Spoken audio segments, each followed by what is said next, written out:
আমরা শেষের গান শেষ হয়ে গেছে। আমরা স্বামীজির বক্তব্য শুনেছি, বাণী শুনেছি, এবং আমরা শুধু বিষ্ণুপুর থেকে এখানে এসে আমাদের যে সমস্ত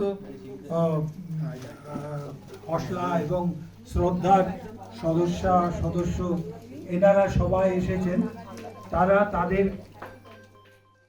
ধর্ম এবং কর্মের কিছু নমুনা এখানে প্রদর্শন করেছেন, এবং আপনারা সকলে যারা বাইরে হসলা এবং শ্রদ্ধার বাইরে তারাও এসে এটা দেখলেন, শুনলেন এবং অনুধাবন করলেন। এর জন্য আপনাদেরকে সকলকেই আমার হসলা এবং শ্রদ্ধার তরফ থেকে ধন্যবাদ জানাচ্ছি।